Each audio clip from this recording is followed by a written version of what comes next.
Welcome to your law बडी। आज के video में हम आर्टिकल 368 और article 369 of the Indian constitution समझने वाले हैं। ये दोनों आर्टिकल्स पार्लियामेंट की कॉन्स्टिट्यूशनल अमेंडमेंट पावर और टेम्पररी लेजिस्लेटिव पावर से रिलेटेड है। तो चलिए इन्हें समझना शुरू करते हैं, लेकिन उससे पहले लॉ बडी को सब्सक्राइब कर दीजिए।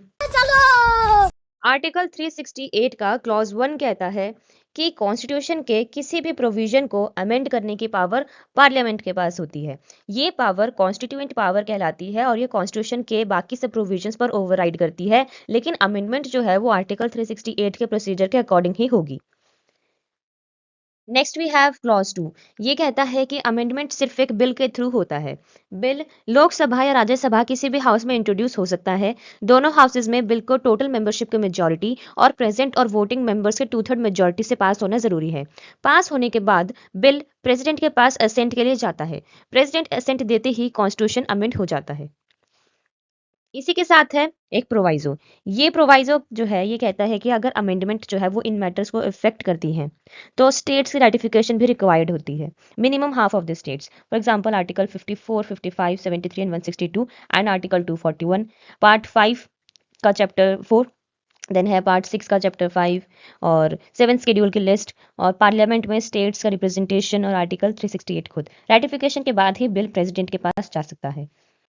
Next we have clause 3। ये कहता है कि आर्टिकल 13 जो फंडामेंटल राइट्स के वायलेशन पर लॉज को अवॉइड करता है वो आर्टिकल 368 के अंडर किए गए अमेंडमेंट्स पर अप्लाई नहीं करेगा। क्लॉज 4 जो है इस क्लॉज के अकॉर्डिंग कॉन्स्टिट्यूशन के कोई भी अमेंडमेंट चाहे वो पार्ट 3 फंडामेंटल राइट्स को ही क्यों ना अमेंड करे, कोर्ट में चैलेंज नहीं किया जा सकता। Next we have clause 5। ये कहता है कि पार्लियामेंट की कॉन्स्टिट्यूएंट पावर पर कोई लिमिटेशन नहीं है और वो कॉन्स्टिट्यूशन के किसी भी पार्ट को ऐड, वेरी या रिपील कर सकती है। ठीक। Then we have article 369। इसका कोर आइडिया जो है, आर्टिकल 369 का कोर आइडिया है कि पार्लियामेंट को टेम्पररी पावर देता है। ये आर्टिकल पार्लियामेंट को टेम्पररी पावर ये देता है कि वो स्टेट लिस्ट के कुछ सब्जेक्ट्स पर लॉ बना सके, जैसे वो कॉन्करेंट लिस्ट के मैटर्स हो। ये पावर कॉन्स्टिट्यूशन के कमेंसमेंट के 5 साल तक के लिए थी।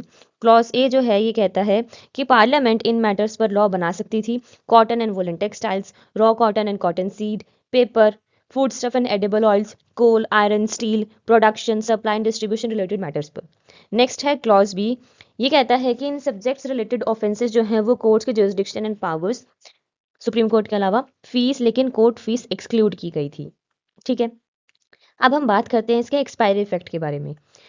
5 साल के बाद पार्लियामेंट के बनाए लॉज ऑटोमेटिकली इनइफेक्टिव हो जाते हैं, लेकिन जो काम उस पीरियड में हो चुके होते हैं वो वैलिड रहते हैं। So this was simple explanation of Article 368 and 369. If you found this video useful, do not forget to like, share and subscribe your Law Body for more such legal content. Thank you.